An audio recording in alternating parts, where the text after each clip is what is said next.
ಪ್ರಪಂಚದ ಬೆಳಕನ್ನೇ ನೋಡದಿರುವ ಮಕ್ಕಳು ಛಲದಿಂದ ಫುಟ್ಬಾಲ್ ಆಡೋದು ನಿಜಕ್ಕೂ ಸಾಧನೆ. ಇದೇ ಮೊದಲ ಬಾರಿ ಬೆಂಗಳೂರಿನಲ್ಲಿ ಅಂತಾರಾಷ್ಟ್ರೀಯ ಅಂಧರ ಫುಟ್ಬಾಲ್ ಸೂಪರ್ ಲೀಗ್ ಪಂದ್ಯಾವಳಿ ಶುರುವಾಗಿದೆ. ಬೆಂಗಳೂರಿನ ಬಿಇಎಲ್ ರಸ್ತೆಯಲ್ಲಿರುವ ಮ್ಯಾಚ್ ಆಫ್ ದಿ ಡೇ ಕ್ರೀಡಾಂಗಣದಲ್ಲಿ 4 ದಿನಗಳ ಪಂದ್ಯಾವಳಿಯಲ್ಲಿ ಪುರುಷರು ಮತ್ತು ಮಹಿಳೆಯರ ತಂಡಗಳು ಭಾಗವಹಿಸುತ್ತಿವೆ. ಅಂತಾರಾಜ್ಯ ಮಟ್ಟದಲ್ಲಿ ನಡೆಯುತ್ತಿರುವ ಪಂದ್ಯಾವಳಿಯಲ್ಲಿ ತಮಿಳುನಾಡು, ಗುಜರಾತ್, ಅರುಣಾಚಲ ಪ್ರದೇಶ, ಹೈದರಾಬಾದ್ ಸೇರಿದಂತೆ ಹಲವು ರಾಜ್ಯಗಳ ಅಂಧ ಮಕ್ಕಳು ಭಾಗವಹಿಸಿದ್ದಾರೆ.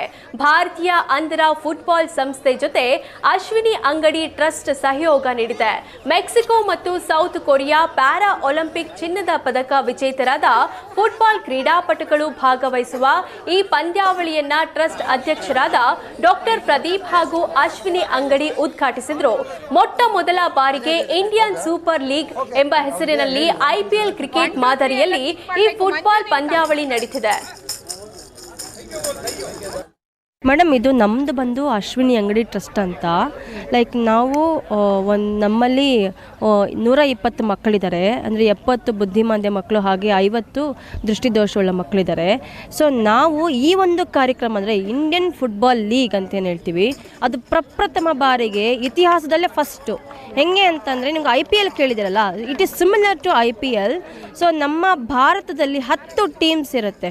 10 ಟೀಮ್ ಅಂದರೆ 5 ವಿಮೆನ್ ಟೀಮ್, 5 ಮೆನ್ ಟೀಮ್.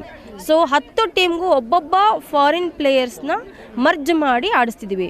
ಅಂದರೆ ಫಾರಿನ್ ಪ್ಲೇಯರ್ಸ್ ಎಲ್ಲರೂ ಕೂಡ ಸೌತ್ ಕೊರಿಯಾ ಹಾಗೆ ಮೆಕ್ಸಿಕೋದಿಂದ ಬಂದಿದ್ದಾರೆ.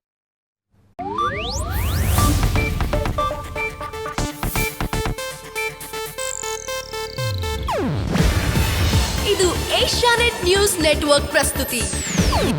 ನೀವು ನೋಡ್ತಿದ್ದೀರಾ ಏಷ್ಯಾನೆಟ್ ಸುವರ್ಣ ನ್ಯೂಸ್.